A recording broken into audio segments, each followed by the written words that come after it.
இயேசு கிறிஸ்துவின் நாமம் மகிமைப்படுவதாக. தியானிக்கும்படி தெரிந்து கொண்ட வேத பகுதி எரேமியா 1:5. நான் உன்னை தாயின் கற்பத்தில் உருவாக்கும் முன்னே உன்னை அறிந்தேன்.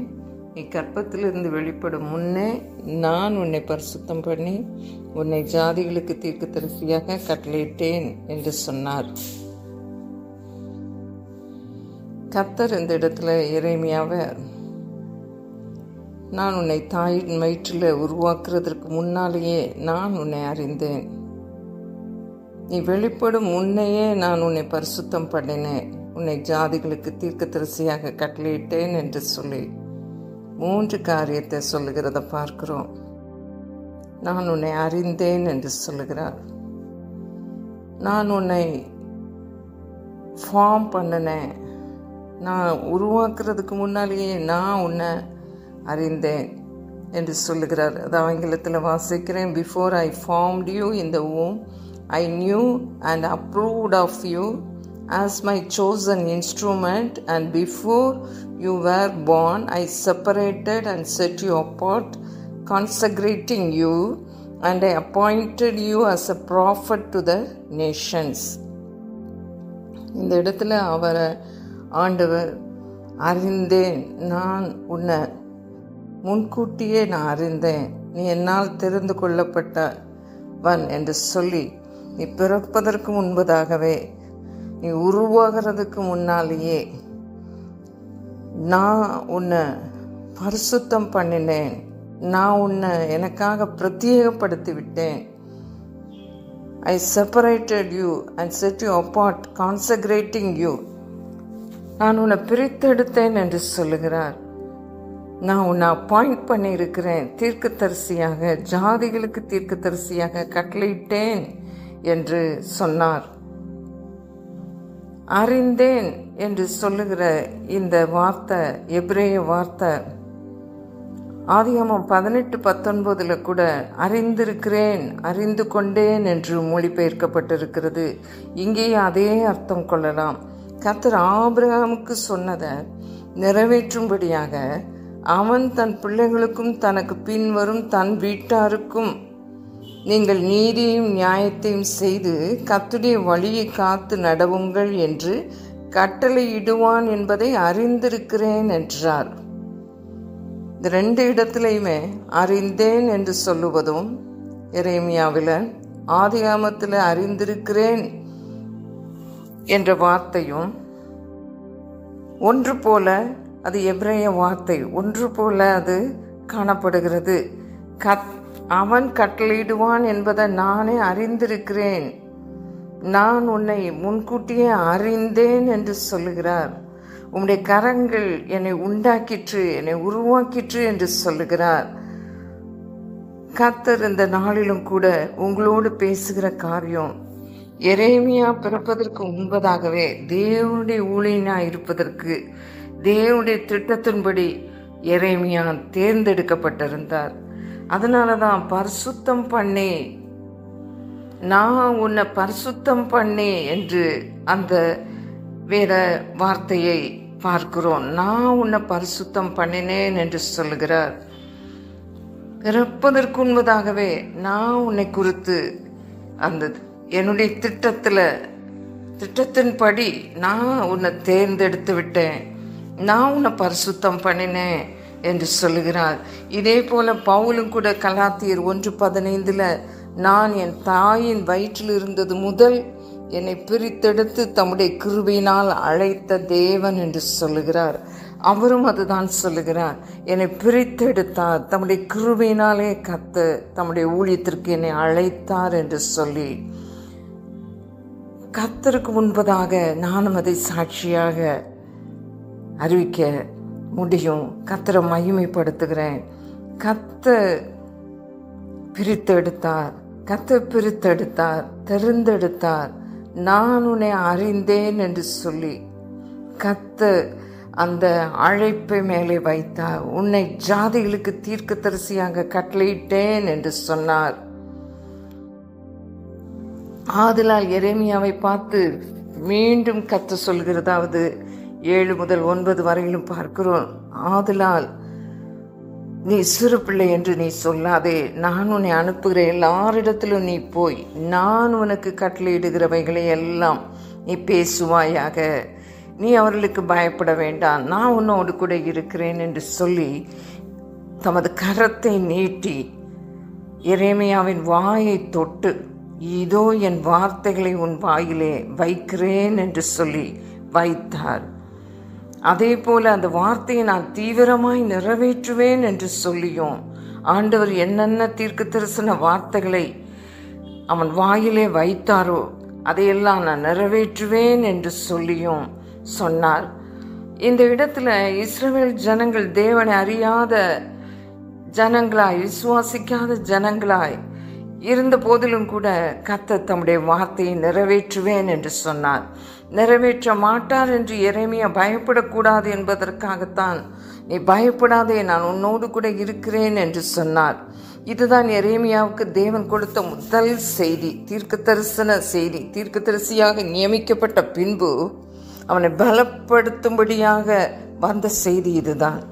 நாமும் கூட ஒன்றை நிச்சயப்படுத்தி கொள்ள வேண்டும் என்று, நம்முடைய அழைப்பை நிச்சயப்படுத்தி கொள்ள வேண்டும் என்று தேவன் விரும்புகிறார். ரோமர் 8:29 கூட வாசிக்கும் பொழுது, தேவன் எவர்களை முன்னறிந்தாரோ அவர்களை தமது குமாரனுடைய சாயலுக்கு ஒப்பாக முன் குறித்திருக்கிறார் என்று சொல்லி பார்க்கிறோம். கர்த்தர் முன் அறிந்தார், முன் குறித்திருக்கிறார் என்று சொல்லி பார்க்கிறோம். எரேமியாவின் வாயை தொட்டு அந்த வாயில வார்த்தைகளை கொடுத்தார். முதலாவது நாம் சிந்தித்தோம்,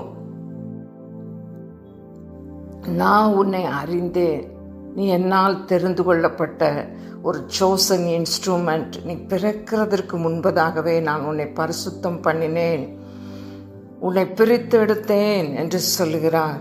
உன்னை தீர்க்கதரிசியாக நான் கட்டளையிட்டுள்ளேன் என்று சொல்லுகிறார். அதில் அந்த 5வது வசனத்தில் 3 விஷயங்கள் அடங்கியுள்ளது. மேலும் 2வது குறிப்பாக ஆண்டவர் சொல்லுகிற காரியம், அந்த முன்னறிந்த நான் உங்களை முன் குறித்திருக்கிறேன், உங்களை ப்ரீடெஸ்டைன் பண்ணி இருக்கிறேன், நீங்கள் என்னுடைய சாயலுக்கு ஒப்பாயிருக்கும்படிக்கு நான் முன் குறித்திருக்கிறேன் என்று சொல்லுகிறார். தேவன் ஆதியிலே மனுஷனை சிருஷ்டித்த பொழுது அவனை தேவ சாயலாகவே சிருஷ்டித்தார், ஆணும் பெண்ணுமாக சிருஷ்டித்தார். தமது குமாரனுடைய சாயலுக்கு ஒப்பாயிருப்பதற்காகத்தான் ஆண்டவர் நம்மை முன்னே அறிந்து கொண்டேன் என்று சொல்லுகிறார், முன் குறித்து விட்டேன் என்று சொல்லுகிறார். ஆதலால் நீங்கள் ஒவ்வொருவரும் தேவனுடைய குமாரனுடைய சாயல், அவருடைய லைக்னஸ், அவருடைய கேரக்டர்ஸை பெற்றுக்கொள்ள வேண்டும். அதற்காக தான் நீங்கள் முன் குறிக்கப்பட்டவர்களாக இருக்கிறீர்கள். ஆண்டவர் திட்டவட்டமாக இந்த 2வது காரியத்தை, இந்த 2வது பாயிண்டாக உங்களுக்கு சொல்லுகிறார். கர்த்தர் பவுலை பிரித்தெடுத்தார், தம்முடைய கிருபையினாலே அழைப்பை கொடுத்தார். அதே போல எரேமியாவுக்கு தன்னுடைய ஊழிய பணியை, அந்த அழைப்பை கர்த்தர் கட்டளையிட்டார், நீ ஜாதிகளுக்கு தீர்க்கதரிசி என்று சொல்லி. கர்த்தர் இந்த நாளிலும் கூட உங்களோடு இடைப்படுகிற காரியம் என்னவென்றால், நானும் உங்களை முன் குறித்திருக்கிறேன், உங்களை முன்னே அறிந்திருக்கிறேன் என்று சொல்கிறார். நான் உங்களை அறிந்திருக்கிறேன், நான் உங்களை அறிந்திருக்கிறேன் என்று சொல்லுகிறார். ரோமர் 8:29 வாசிக்கும் பொழுது, எவர்களை முன்னறிந்தாரோ அவர்களை தமது குமாரனுடைய சாயலுக்கு ஒப்பாயிருப்பதற்காக முன் குறித்திருக்கிறார். ஆவியாய் இருக்கிற கர்த்தராலே தானே நாம் அவருடைய சாயலாகத்தானே மகிமையின் மேல் மகிமையடைந்து மறுரூபப்படுகிறோம். மேலும் மோசே பார்த்து கர்த்தர் சொல்லுகிற காரியம், மோசே கர்த்தரை நோக்கி 33:12 உன்னை பேர் சொல்லி அழைத்து அறிந்திருக்கிறேன் என்றும் என் கண்களில் உனக்கு கிருபை கிடைத்ததும் என்றும் தேவரீர் சொன்னது உண்டே. இது பிந்தின பகுதி. முந்தின பகுதியை வாசிக்கும் பொழுது 33:12 மோசே கர்த்தரை நோக்கி, தேவரே இந்த ஜனங்களை அழைத்து கொண்டு போ என்று சொன்னீர். ஆயிலும் என்னோட கூட இன்னாரை அனுப்புவேன் என்பதை எனக்கு நீர் அறிவிக்கவில்லை. என்றாலும் உன்னை பேர் சொல்லி அழைத்து அறிந்திருக்கிறேன் என்றும் என் கண்களில் உனக்கு கிருபை கிடைத்ததும் என்றும் தேவரீ சொன்னது உண்டே. அப்பொழுது கர்த்தர் மோசே தன்னை குறித்து அவர், நீ சொன்னீரே ஆண்டவரே, என் கண்களில் உனக்கு கிருபை கிடைத்தது என்று சொல்லி சொன்னீரே, உன்னை பேர் சொல்லி அழைத்து அறிந்திருக்கிறேன் என்று சொன்னீரே, ஆனால் என் கூட யாரை அனுப்புவேன் என்று சொல்லி அதை அறிவிக்கலை என்று சொல்லிவிட்டு சொன்ன அந்த மோசேக்கு பதிலாக 33:17 வாசிக்கிறோம். அப்பொழுது கர்த்தர் மோசேயை நோக்கி, நீ சொன்ன இந்த வார்த்தையின்படியே செய்வேன். என் கண்களில் உனக்கு கிருபை கிடைத்தது, உன்னை பேர் சொல்லி அழைத்து அறிந்திருக்கிறேன் என்று சொல்லுகிறார். உன்னை பேர் சொல்லி அழைத்து அறிந்திருக்கிறேன் என்று சொல்லுகிறார். இந்த இடத்திலையும் கூட பேர் சொல்லி அழைத்து அறிந்திருக்கிற தெய்வமாக ஆண்டவர் தன்னை வெளிப்படுத்துகிறார். கர்த்தர் உங்களையும் பெயர் சொல்லி அழைத்திருக்கிறார். உங்களை திட்டவட்டமாக நீங்கள் பெயரிடப்படுவதற்கு முன்பதாகவே உங்கள் பெயரை அறிந்திருக்கிறார். எலும்புகள் உருவாகும் முன்னே நான் உன்னை அறிந்தேன் என்று சொல்லுகிறார். ஆண்டவர் உங்களை பெயர் சொல்லி அழைக்கிற கர்த்தர் என்னை அப்படியாகத்தான் நான் அவரை அறியாத நாட்களில் ஆண்டவர் என்னை பெயரை சொல்லி என் பெயரை கூப்பிட்டு என்னை அழைத்தார். அப்பொழுது இயேசு கிறிஸ்துதான் உண்மையான தெய்வம் என்ற ஒரு நம்பிக்கை வந்தது எனக்குள்ளே. கர்த்தர் உங்களையும் இப்பொழுது உங்களுடைய பெயர்களை அறிந்திருக்கிறார். என்னை அறிவார் ஒருவரும் இல்லை என்று சொல்லாதிருங்கள். கர்த்தர் உங்களை அறிந்திருக்கிறார். நான் உங்களை தெரிந்து கொண்டேன், நான் உங்களை முன்னே அறிந்திருக்கிறேன், உங்களை முன் குறித்து விட்டேன் என்று சொல்லுகிறார். மேலும் ஏசாயா தீர்க்கதரிசிக்கு 4வது பாயிண்டாக, உன் மேல் இருக்கிற என் ஆவிய என்று சொல்லி அந்த வார்த்தை 59:21, உன் மேல் இருக்கிற என் ஆவியும் நான் உன் வாயில் அருளிய என் வார்த்தைகளும் இது முதல் என்றென்றைக்கும் உன் வாயிலிருந்தும் உன் சந்ததியின் வாயிலிருந்தும் உன் சந்ததியினுடைய சந்ததியின் வாயிலிருந்தும் நீங்குவது இல்லை என்று கர்த்தர் சொல்லுகிறார். இது எனக்கு அவர்களோடு இருக்கும் என் உடன்படிக்கை என்று கர்த்தர் சொல்லுகிறார். ஆண்டவர் அருளிய வார்த்தைகள் ஆண்டவர் எரேமியா தீர்க்கதரிசிக்கு சொல்லும் பொழுதும், நான் உன் வாயில வார்த்தைகளை நான் கொடுக்கிறேன், அந்த வார்த்தைகளை நீ பயப்படாமல் தைரியமாக பேசு எரேமியாவே என்று தீர்க்க தரிசன அழைப்பை கொடுத்து, ஆண்டவர் வார்த்தைகளை உன் வாயிலே நான் வைக்கிறேன் என்று சொல்லியும் நிறைவேற்றுவேன் என்றும் ஆண்டவர் திட்டவட்டமாய் சொன்னார். எரேமியாவே நீ பயப்படாதே, உங்களை நோக்கியும் கர்த்தர் சொல்லுகிறார், நீங்கள் பயப்பட தேவையில்லை, கர்த்தர் தம்முடைய வார்த்தையை நிறைவேற்றுவார். நீங்கள் எங்கு இருந்தாலும் என்ன சூழ்நிலையில் இருந்தாலும் கூட இதை நிச்சயப்படுத்தி கொள்ளுங்கள். அவருக்கு நினைப்பூட்டி நீங்கள் கேட்கும் பொழுது மோசே போல ஆண்டவர் சொல்லுகிறார், நான் உன்னை பேர் சொல்லி அழைத்து அறிந்திருக்கிறேன் மகனே மகளே என்று சொல்லுகிறார். என் கண்களில் உனக்கு கிருபை கிடைத்தது என்று சொல்லுகிறார். அதே போல ஏசாயா தீர்க்கதரிசி எழுதும் பொழுதும் கூட, நீ என் ஜனம் என்று சொல்லுவதற்காக நான் என் வார்த்தையை உன் வாயிலே அருளுகிறேன், என் கரத்தின் நிழலினால் உன்னை மறைக்கிறேன் என்று சொல்லி ஏசாயா 51:16 கூறுகிறது. என் வார்த்தையை உன் வாயிலே அருளினேன் என்று சொல்லி அந்த ஏசாயா தீர்க்கதரிசிக்கும் அதே போல வாயிலே வார்த்தைகள் அருளப்பட்டதை பார்க்கிறோம். ஏசாயா 59:21 கூட, நான் உன்மேல் என் ஆவியை வைத்திருக்கிறேன், நான் உன் வாயில் வார்த்தைகளை அருளி இருக்கிறேன், இதன் வாயிலிருந்தும் உன் சந்ததியின் வாயிலிருந்தும் உன் சந்ததியினுடைய சந்ததியின் வாயிலிருந்தும் நீங்குவது இல்லை என்று கர்த்தர் சொல்லுகிறார் என்று சொல்லி திட்டவட்டமாக இந்த வார்த்தைகளை நாம் அறிந்து கொள்ள முடிகிறது. கர்த்தர் தீவிரமாக தம்முடைய வார்த்தையை நிறைவேற்றுகிற கர்த்தராயிருக்கிறார். நாம் ஒவ்வொருவரும் அந்த வார்த்தைகளை நாம் நினைவு கூர்ந்து வாக்குத்தத்தங்களை நாம் நினைவு கூர்ந்து கர்த்தருக்கு நினைப்பூட்டி நாம் ஜெபம் பண்ணும் பொழுது அவர் உங்களை குறித்து இதே காரியத்தை சொல்லுவார். என் கண்களிலே உனக்கு கிருபை கிடைத்தது மகளே, என் கண்களில் உனக்கு கிருபை கிடைத்தது. நான் உன்னை பெயர் சொல்லி அழைத்திருக்கிறேன். உன்னுடைய அழைப்பு, நீ தேர்ந்தெடுக்கப்பட்டவள், நீ பரிசுத்தம் பண்ணப்பட்டவள், நீ தீர்க்கதரிசி என்ற அழைப்பை பெற்றவள். நான் உன்னை ஜாதிகளுக்கு தீர்க்கதரிசியாக அழைக்கிறேன் என்று சொல்லி நீ பயப்படாதே. நான் உன் வாயில வார்த்தைகளை கொடுக்கும் பொழுது நீ பயப்படாமல் பேசு. நீ சிறு பிள்ளை என்று சொல்லாதே. நான் என் வார்த்தைகளை உன் வாயிலே நான் வைத்திருக்கிறேன் என்று சொல்லுகிறார் ஆண்டவர். இந்த வேளையிலும் கூட உங்களோடு திருவிழம் பற்றுகிறது என்னவென்றால், திரும்ப திரும்ப இதோ என் வார்த்தைகளை உன் வாயிலே வைக்கிறேன் என்று சொல்லி, நான் உன்னோடு கூட இருக்கிறேன் என்று சொல்லி அவர் தமது கரத்தை நீட்டி உங்கள் வாயை தொடுகிறார். இப்பொழுதும் கர்த்தர் உங்கள் வாயிலே வார்த்தைகளை கொடுக்கும் பொழுது அது உங்களுக்கென எடுத்துக்கொள்ளுங்கள். இப்பொழுது உங்களுக்கென அந்த வார்த்தைகளை சொல்லி வார்த்தையின்படியே செய்வேன் என்று சொல்லுகிறார். வார்த்தையை தீவிரமாய் நிறைவேற்றுவேன் என்று சொல்லுகிறார்.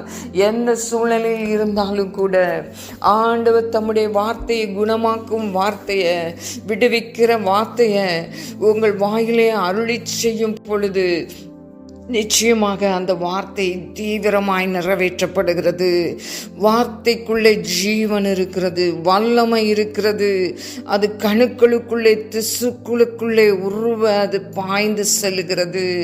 உங்களை மாற்றுகிற வார்த்தை, குணப்படுத்துகிற வார்த்தை, உயிர்ப்பிக்கிற வார்த்தை ஆண்டவர் தந்து கொண்டிருக்கிறார்.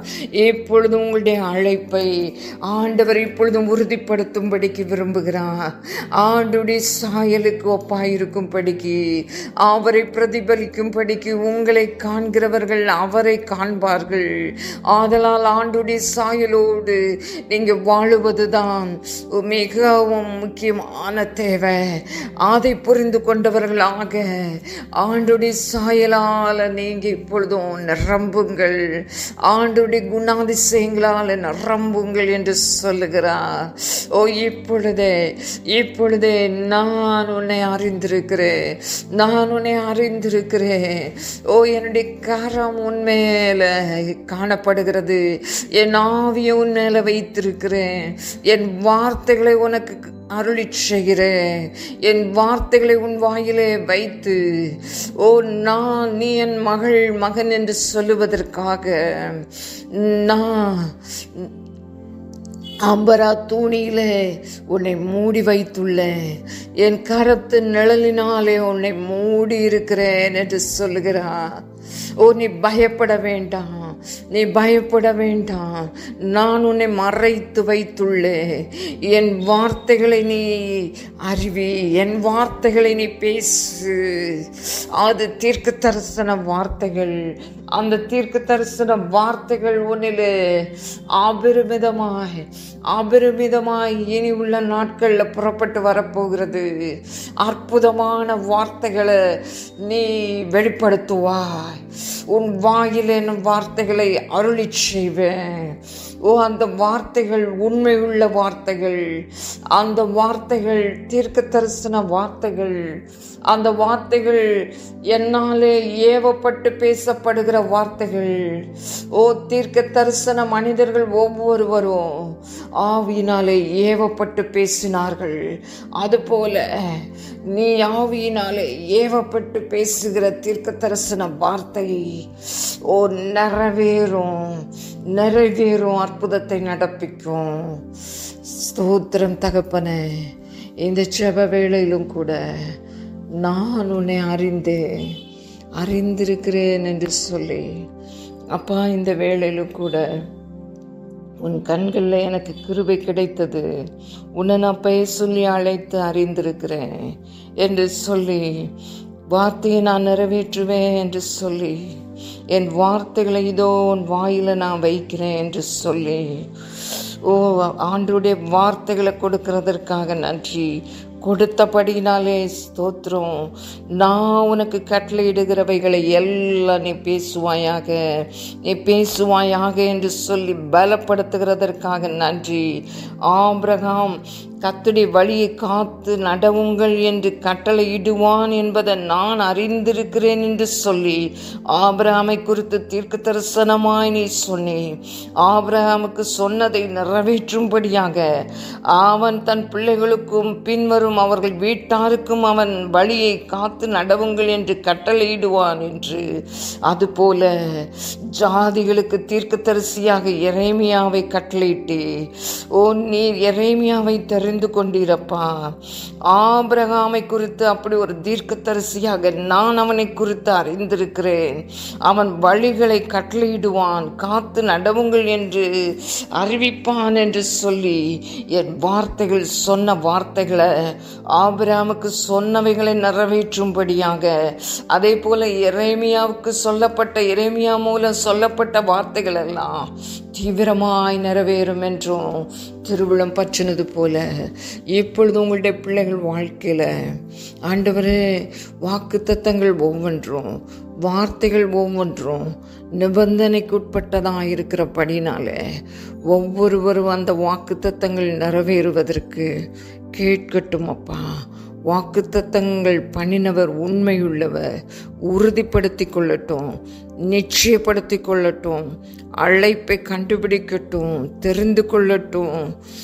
நீர் எதுவாக யாராக தெரிந்து கொண்டீரோ எந்த பணியை செய்யும்படிக்கு நீ தேவனுடைய ஊழியத்தில் ஏற்கனவே எரேமியாவுக்கு திட்டத்தை கொடுத்து அந்த பணியை முன்கூட்டியே அறிந்து வைத்து நீர் ஆண்டவரே எரேமியாவுக்கு வெளிப்பட்டு பேசினீரப்பா. அதுபோல ஒவ்வொருவருக்கும் இப்பொழுது நீ பேசுகிறதற்காக நன்றி. நான் உன்னை ஆராய்ந்து அறிந்திருக்கிறேன் என்று சொல்லி அறிந்திருக்கிறேன். என் கரம்தான் உன்னை உண்டாக்கிற்று, உன்னை உருவாக்கிற்று. நான் உன்னை பிரித்தெடுத்தேன், நான் உன்னை பரிசுத்தம் பண்ணினேன் என்று சொல்லி நான் உன்னை தீர்க்கதரிசியாக கட்டளையிட்டேன் என்று சொல்லி நீ பேசுகிறதற்காக நன்றி அப்பா. உமக்கு நன்றி ஆண்டவரே. என் கிருபையினால் நான் உன்னை அழைத்தேன், உன்னை பிரித்தெடுத்தேன். நீ எனக்கு பிரத்யேகப்படுத்தப்பட்டுள்ளவளாயிருக்கிறாய். என்னுடைய யுனிக்னஸ் நீ உடையவளாயிருக்கிறாய். என்னுடைய தனித்துவ தன்மையை வெளிப்படுத்துவாய், என் வல்லமையை வெளிப்படுத்துவாய் என்று சொல்கிறார். கர்த்தர் திட்டவட்டமாய் சொல்லுகிறார். அநேகரை அந்த தீர்க்க தரிசன அபிஷேகத்தினால அபிஷேகிக்கிறார். இப்பொழுதே வல்லமையின் அபிஷேகத்தை பெற்றுக்கொள்ளுங்க. கர்த்தருடைய கரம் உங்கள் பக்கமாய் வந்திருக்கிறது. கர்த்தருடைய கரம் நீட்டப்பட்ட கரம்.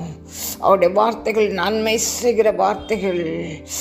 நன்மையின் வார்த்தைகளை தீவிரமாய் நிறைவேற்றும்படிக்கு உங்கள் பக்கம் வார்த்தையை அனுப்பி கொண்டிருக்கிறார். நீங்களும் வார்த்தையை தைரியமாய் பேசுங்கள். ஆண்டவர் உங்களை பலப்படுத்துகிறேன் என்று சொல்லுகிறார். அப்பா, ஒவ்வொருவரையும் பலப்படுத்தினதற்காக நன்றி. ஒவ்வொருவருக்குள்ளும் அந்த நிச்சயத்துக்காக நன்றி. வார்த்தையை நிறைவேற்றுவீரப்பா, நிறைவேற்றுவீர் ஆண்டவரே. வார்த்தையின்படி நீ செயல்பட்டதற்காக நன்றி. உங்களுடைய வார்த்தையை அனுப்பி ஒவ்வொருவரை தொட்டு விடுவித்ததற்காக நன்றி அப்பா. உமக்கு நன்றி. சௌக்கியத்தை கட்டளையிட்டதற்காக நன்றி. உமக்கு நன்றி அப்பா, உமக்கு நன்றி. புதிய காரியத்தை செய்து விட்டதற்காக நன்றி. பரம அழைப்பின் பந்தய பொருளை பெற்றுக்கொள்ளும்படிக்கு ஆண்டவரே லக்கை நோக்கி தொடரும்படியான ஆசைய வாஞ்சியை ஊட்டிவிட்டதற்காக நன்றி. பின்னானவைகளை மறந்து முன்னானவைகளை நாடும்படியான ஒரு வாக்கியத்தை இப்பொழுதை தந்து விட்டதற்காக நன்றி. உமக்கு நன்றி ராஜா.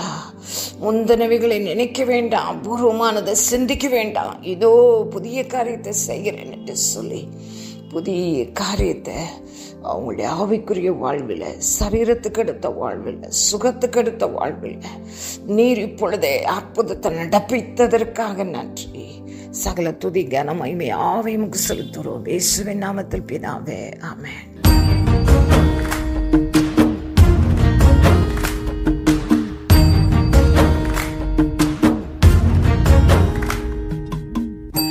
ஆசையாய் தொடர்ந்து ஓடுகிறேன், ஆசையாய் தொடர்ந்து ஓடுகிறேன்.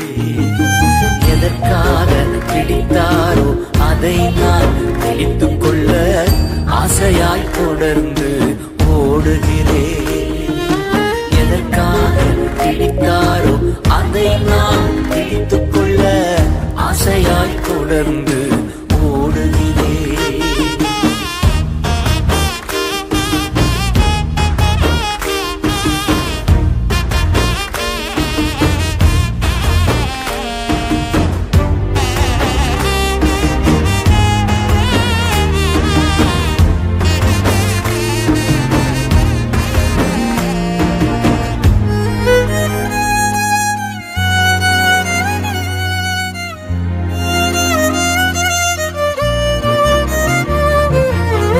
பின்னானவை மறந்தேன் மறந்தேன் நான், கண்ணே என் இயேசுதான்.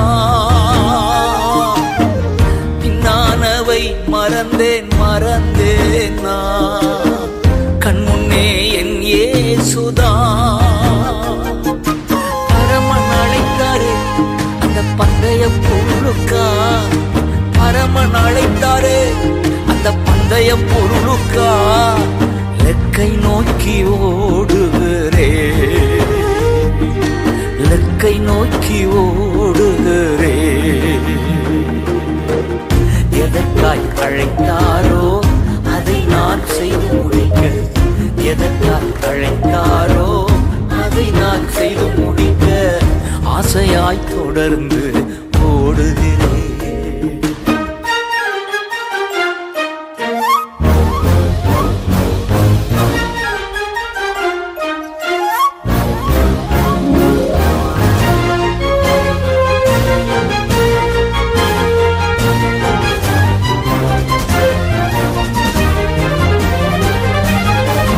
கர்த்தராம் கிறிஸ்து இயேசு ராஜாவை அறிகிற அறிவின் மேன்மைக்காக, கர்த்தராம் கிறிஸ்து இயேசு ராஜாவை அறிகிற அறிவின் மேன்மைக்காக, எல்லாமே பயனற்றவை நஷ்டம் குப்பையன, எல்லாமே பயனற்றவை நஷ்டம் குப்பையன தூக்கி நான் எறிந்து விட்டேன், தூக்கி நான் எறிந்து விட்டேன். எதற்காய் அழைத்தாரோ அதை நான் செய்து முடிக்க, எதற்காய் அழைத்தாரோ அதை நான் செய்து முடிக்க ஆசையாய் தொடர்ந்து ஓடுகிறேன், ஆசையாய் தொடர்ந்து ஓடுகிறேன். எதற்காக பிடித்தாரோ அதை நான் பிடித்துக் கொள்ள ஆசையாய் தொடர்ந்து ஓடுகிறேன். எதற்காக பிடித்தாரோ அதை நான் பிடித்துக் கொள்ள ஆசையாய் தொடர்ந்து ஓடுகிறேன், ஆசையாய் தொடர்ந்து ஓடுகிறேன், ஆசையாய் தொடர்ந்து